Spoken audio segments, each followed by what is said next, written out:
Hello learners, मैं Naresh Kumar Kumar classes में आप लोगों का एक बार फिर से स्वागत करता हूं।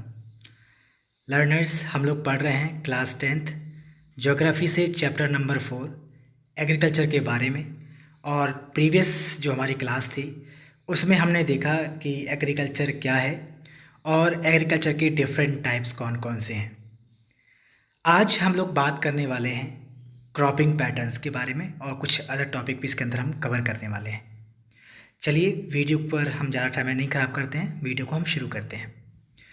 You have studied the physical diversities and plurality of cultures in India. These are also reflected in agriculture practices and cropping patterns in the country. Various types of food and fiber crops, vegetables and fruits, spices and condiments, etc. constitute some of the important crops grown in the country. आपने जो अब तक पढ़ा है physical diversities और plurality of cultures के बारे में पढ़ा है इंडिया के अंदर। ये सब जो है हमारी एग्रीकल्चरल प्रैक्टिसेस और हमारे जो क्रॉपिंग पैटर्न्स हैं उनमें भी दिखाई देते हैं। बहुत तरह के हम फूड्स फाइबर क्रॉप्स को प्रोड्यूस करते हैं, बहुत तरह की वेजिटेबल्स फ्रूट्स आते हैं, स्पाइसेस हैं, कैंडीमेंट्स हैं जिनको हम लोग प्रोड्यूस करते हैं और ये हमारी इंपॉर्टेंट क्रॉप्स ग्रोन का पार्ट है कंट्री के अंदर। India has 3 cropping seasons. इनके बारे में आपने पढ़ा भी है, सुना भी है, काफ़ी कुछ आप जानते भी हैं। इंडिया के अंदर 3 क्रॉपिंग सीजन्स हैं, रबी, खरीफ एंड जायद। तो अब हम इनको ही वन बाय वन पढ़ने वाले हैं। रबी क्रॉप्स क्या हैं? Rabi crops are sown in winter from October to December and harvested in summer from April to June. Rabi crops basically winter के समय में बोई जाती हैं। इसका जो समय होता है वो अक्टूबर से दिसंबर तक का होता है और इन क्रॉप्स को हम समर्स में हार्वेस्ट यानी कि पके होने पर कट कर लेते हैं, हार्वेस्ट कर लेते हैं, जो कि अप्रैल से जून तक का पीरियड होता है। Some of the important rabi crops are wheat, barley, peas, gram and mustard. कुछ जो इम्पॉर्टेंट उन्होंने क्रॉप्स बताई हैं, गेहूं का आपको पता ही है, बार्ले जो आपके पास होते हैं, जौ ज्वार, पीस आपका मटर हो गया, ग्राम चने हो गए, मस्टर्ड हैं आपके पास। ये सब चीज़ें, ये सारी क्रॉप्स जो हैं आपकी रबी क्रॉप्स होती हैं।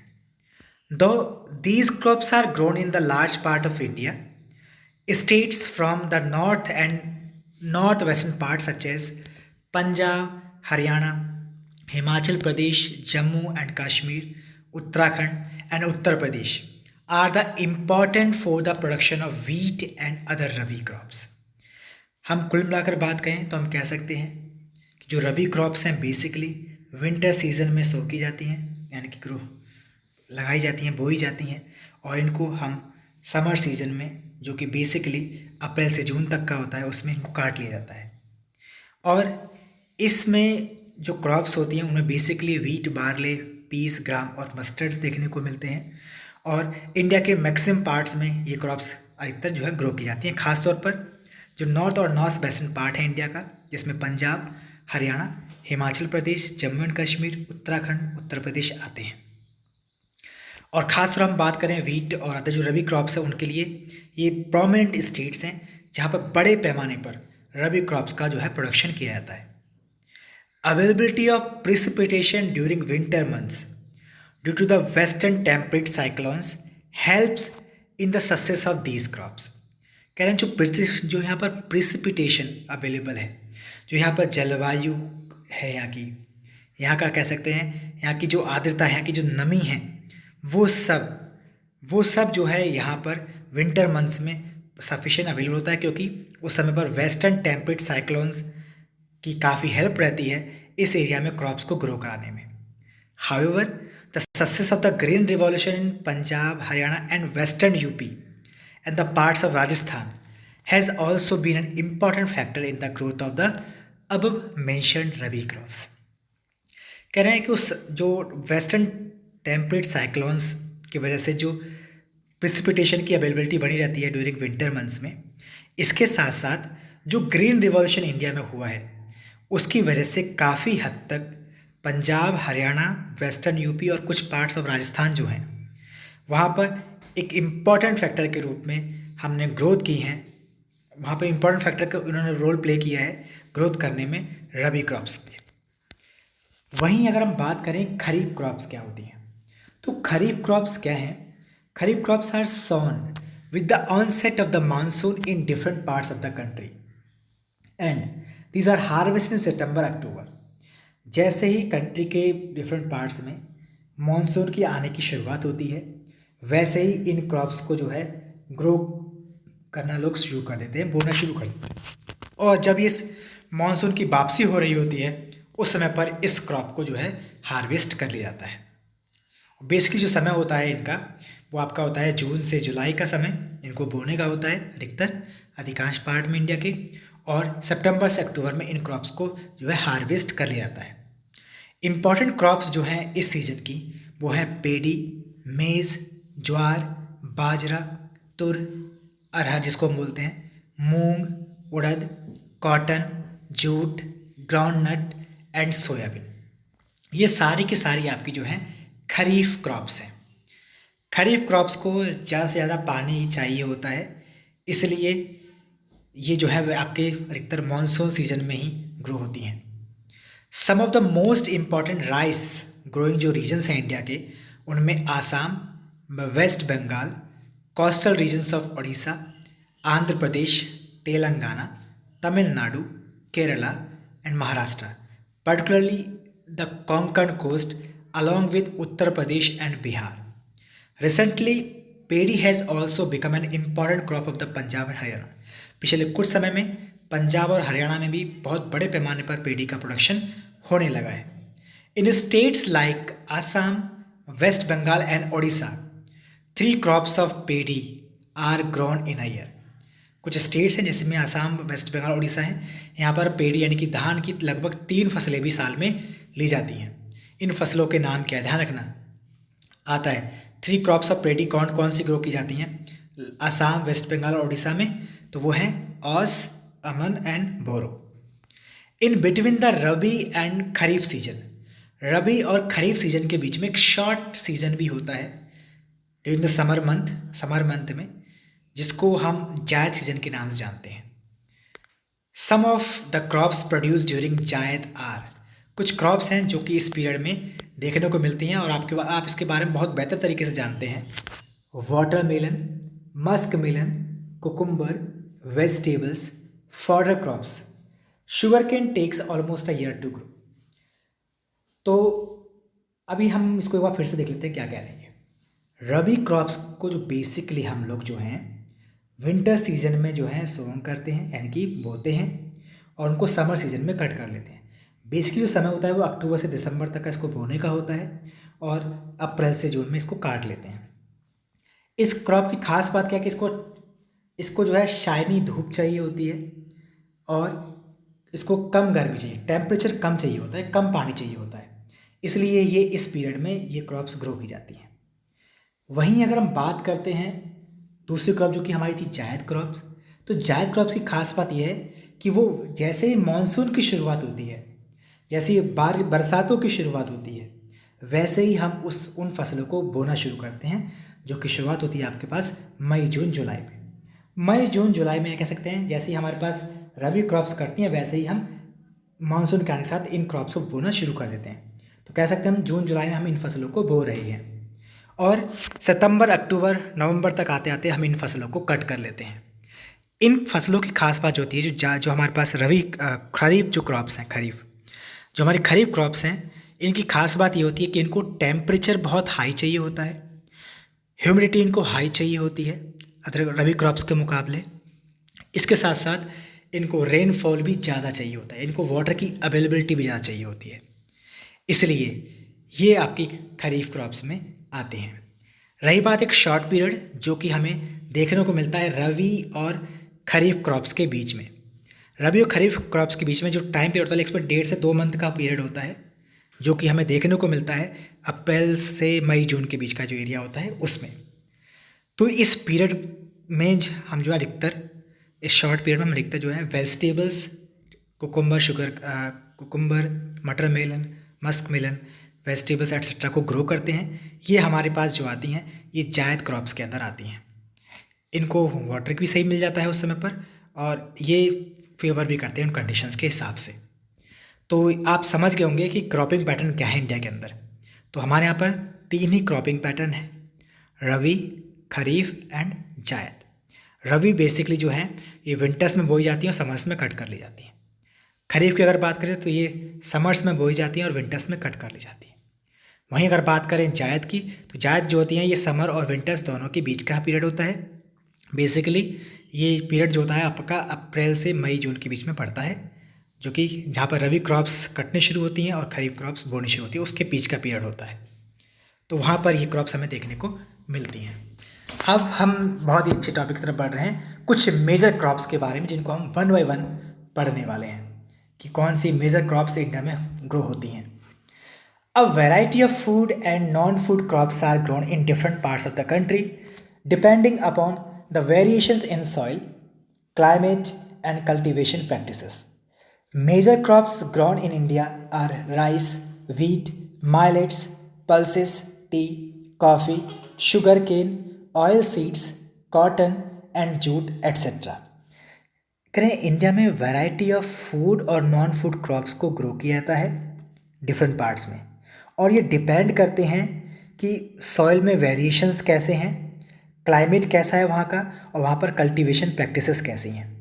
तो इस तरह से हमने कुछ मेजर क्रॉप्स लिए हैं इंडिया के अंदर जो प्रोड्यूस होती हैं। इनमें rice, wheat, millets, pulses, tea, coffee, sugarcane, oil seed, cotton और जूट एट्सेट्रा हैं। इनमें से हम कुछ को वन वन पढ़ने वाले हैं, जो कि हमें क्लियर करेगा कि ये क्रॉप्स इंपॉर्टेंट क्रॉप्स क्यों हैं, किन एरियाज़ में ग्रोथ होती हैं, क्या कंडीशंस होती हैं, और एक अच्छे इंपॉर्टेंट क्वेश्चन के रूप में भी ये आ सकता है।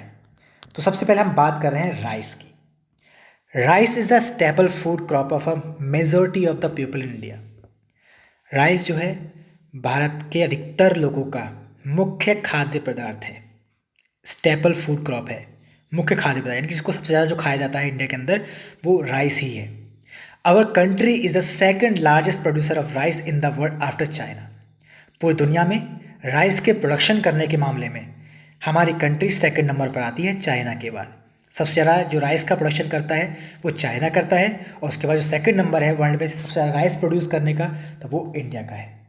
इंडिया में जो राइस क्रॉप है ये खरीफ क्रॉप है, जिसको टेम्परेचर चाहिए होता है which requires high temperature about 25 degree Celsius, जिसको 25 डिग्री सेल्सियस से ज़्यादा का टेम्परेचर चाहिए होता है। हाई ह्यूमिडिटी चाहिए होती है, यानी कि ज़्यादा नमी चाहिए होती है, ज़्यादा आर्द्रता चाहिए होती है, और एनुअल रेनफॉल यहाँ पर 100 सेंटीमीटर से ज़्यादा चाहिए होती है।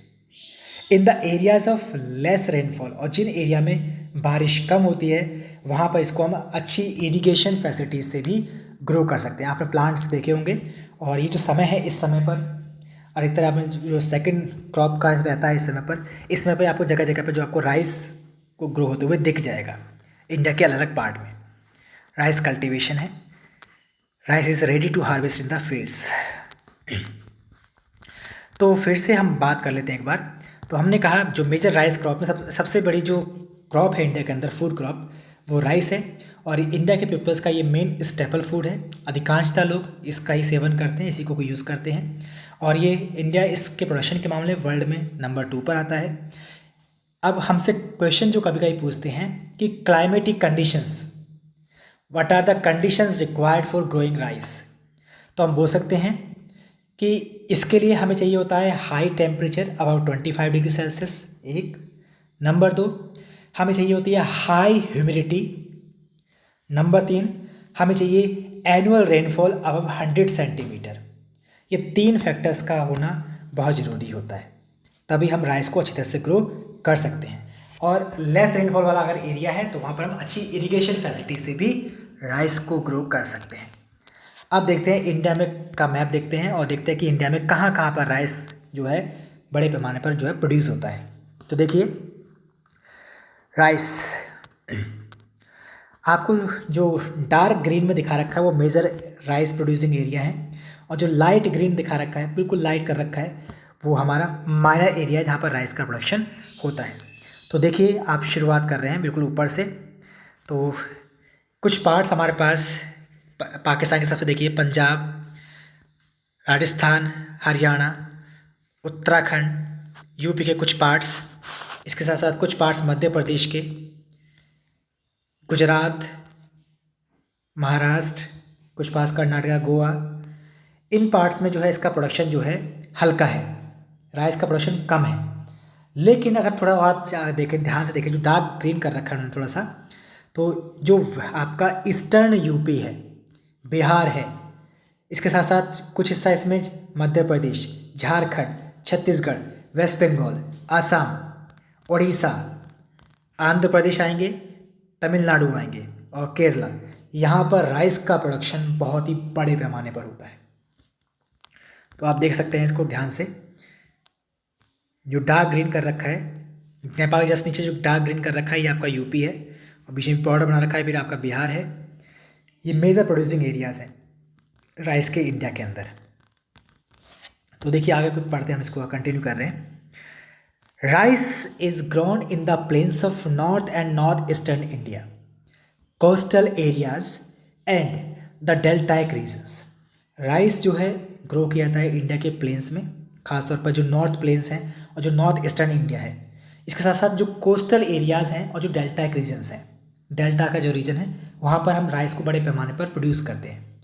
Development of dense network of canal irrigation and tubewells have made it possible to grow rice in areas of less rainfall such as Punjab, Haryana and western Uttar Pradesh and parts of Rajasthan। कहते जो development है dense network का, canal irrigation यानी कि नहरों के through irrigate करना, tube wells के थ्रू करना, इससे काफ़ी हद तक पॉसिबल हो पाया है उन एरियाज़ में भी राइस को ग्रो करना जहाँ पर रेनफॉल बहुत कम होती है, जैसे कि पंजाब, हरियाणा, वेस्टर्न यूपी और पार्ट्स ऑफ राजस्थान। तो ये तो रही हमारे पास राइस की बात। राइस की खास बात जो आपको ध्यान रखनी है वो ये कि इंडिया की जो मेन स्टेपल फूड है वो राइस है। दूसरा, वर्ल्ड में प्रोडक्शन के मामले में इंडिया का नंबर दूसरा आता है चाइना के बाद। तीसरा, इसके लिए कौन कौन सी कंडीशंस रिक्वायर्ड हैं ग्रो करने के लिए, तो पहला इसको टेम्परेचर चाहिए होता है हाई 25 डिग्री सेल्सियस से ज़्यादा। दूसरा, हाई ह्यूमिडिटी चाहिए होती है, और इसको रेनफॉल 100 सेंटीमीटर से ज़्यादा चाहिए होती है, तभी हम इसको ग्रो कर सकते हैं। बात करते हैं लार्जेस्ट प्रोड्यूसर के रूप में इंडिया के अंदर स्टेट्स कौन से हैं। तो टोटल प्रोडक्शन के मामले में अगर हम बात करते हैं राइस के, टोटल प्रोडक्शन के मामले में जो आते हैं यूपी आता है। टोटल प्रोडक्शन के मामले में, पर हेक्टेयर प्रोडक्शन के मामले में आपका वेस्ट बंगाल आता है। इसके साथ साथ बिहार, उड़ीसा और आंध्र प्रदेश का भी जो है इसमें नाम है लार्जेस्ट प्रोड्यूसिंग स्टेट्स के अंदर। वहीं अगर हम बात करें कि इनको हम किन एरियाज़ में भी ग्रो कर रहे हैं जहाँ पर कम रेनफॉल है, तो कम रेनफॉल होने के बावजूद हम अच्छी इरिगेशन फैसिलिटीज़, कैनाल इरिगेशन या ट्यूबवेल्स के थ्रू हम इसको पंजाब, हरियाणा, वेस्टर्न यूपी और पार्ट्स ऑफ राजस्थान में भी ग्रो कर रहे हैं। तो ये रही हमारे पास सारी बात राइस के ग्रो करने के लिए। अब हम बात करें जो दूसरी स्टेपल क्रॉप है इंडिया के अंदर, जिसको सीरियल क्रॉप कह रहे हैं हम लोग, वो है वीट। बहुत ही इंपॉर्टेंट क्रॉप ये भी हमारे लिए है। तो ये क्या है, हम इसके बारे में पढ़ते हैं। Wheat, this is the second most important cereal crop. ये दूसरी मुख्य खाद्य अनाज है। It is the main food crop in north and north western part of the country. ये इंडिया के जो नॉर्थ और नॉर्थ वेस्टर्न पार्ट में जो पीपल्स रहते हैं उनके लिए मेन फूड क्रॉप है। This rabi crop requires a cool growing season. कह इस रबी क्रॉप के लिए कूल ग्रोइंग सीजन चाहिए होता है और ब्राइट सनशाइन चाहिए होती है जब ये फसल पक रही हो। इसको लगभग 50 से 75 सेंटीमीटर तक एनुअल रेनफॉल चाहिए होती है, इवेंचुअली कह सकते हैं, या evenly distributed over the growing season. There are 2 important wheat growing zones in the country. हमारी कंट्री में 2 इम्पॉर्टेंट जोन्स हैं जहाँ पर वीट का प्रोडक्शन किया जाता है। जो पहला जोन है वो है Ganga Sutlej plains in the north west, and दूसरा है आपका black soil region of the Deccan. The major wheat producing states are Punjab, Haryana, Uttar Pradesh, Madhya Pradesh, Bihar and Rajasthan. India में सबसे ज़्यादा जो वीट का प्रोडक्शन होता है वो पंजाब, हरियाणा, उत्तर प्रदेश, मध्य प्रदेश, बिहार और राजस्थान में होता है। ये आप देखिए, आपने देखा होगा वीट कल्टीवेशन के बारे में। तो इसमें इन्होंने इतना ही दिया है, लेकिन और आगे कुछ कहा नहीं है।